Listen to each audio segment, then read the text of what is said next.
I'm StarsRx. I'm an autistic and ADHD variety streamer. I stream at 9:30 p.m. EST every Monday and every other weekend, and I stream for the Night Owls. Welcome. Thanks so much for being here today. Thanks for having me. Yeah, I'm excited. So go ahead and tell me your username, how long you've been streaming, if you're an affiliate or partner on Twitch, and also your average viewers and current followers. Yeah, so I'm StarsRx. I've been streaming for a little over 2 years now. I have about 1,650 followers, and I average between 20 and 25 viewers. Amazing. All right, so let's talk about analytics. Do you look at that data, and how do you incorporate that into your streams? I do. So basically, if I'm having a stream that sort of feels not as great as maybe previous ones, maybe I switched games. It could be from the switch of the game. I'll give it a little bit. If people aren't maybe vibing, maybe change the game. Maybe I'm not vibing with the game, and that's why people are really not feeling it. What strategies do you use for engagements, whether that's on social media or Twitch?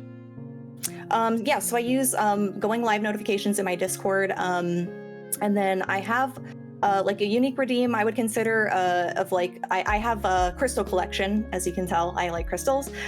So people really seem to like that. I have a redeem to show my cat. People really love that one as well. Especially when she maybe gives me a little slap. So talking about go live notifications, what are yours and what works and what doesn't? Yeah, so I try to use something that is maybe like unique to it. Like today I used one that said new hair, so that would get people in to maybe see what's going on. I found that what maybe doesn't work is just doing like a basic, hey, I'm playing this game and I'm live now. Trying to include like a pun about the game or a joke about the game, I think maybe helps a little bit more than just kind of like a generic going live notification. Yeah, totally. How do you personally adapt to social media algorithm changes? Yeah, so that one's kind of tough. I have been kind of off my game, especially like TikTok and stuff. But I think that when the algorithm changes, it's best to just maybe, upload it at a different time, maybe switch the days or the times that you post. If you're posting like longer videos, maybe try something a little bit shorter, since those tend to get more views sometimes if your longer video isn't as engaging. Yeah, no, that's good advice.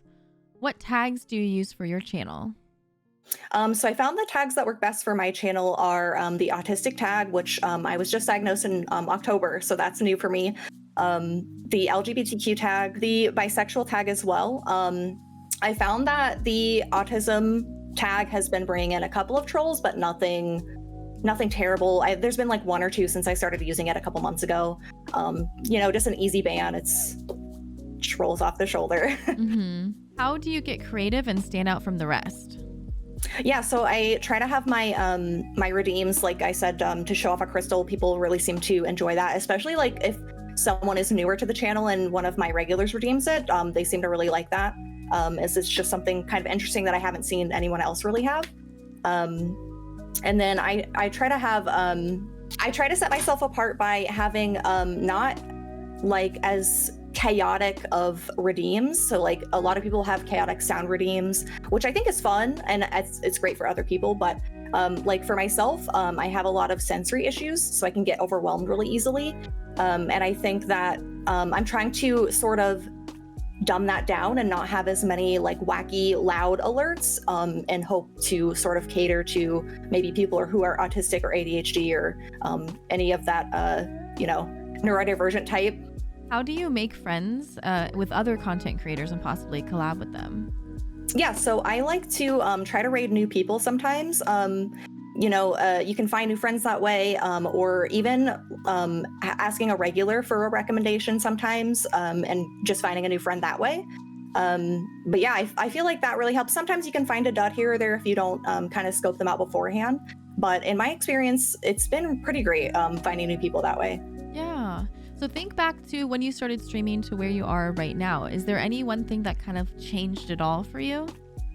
Yeah, when I look back on my older VODs, I noticed that I was really quiet and just sort of like in a shell, basically. And as I sort of went on with streaming, I realized that I am like louder and I've sort of come out of my shell a lot. So yeah, I love that. All right, well, that was my last question. Do you have any final thoughts, or are you feeling pretty good? No, I feel pretty good. Perfect. All right. Well, thank you so much. We're going to say goodbye to YouTube and I'll talk to you right afterwards. All right. Thank you. Bye, YouTube. Bye.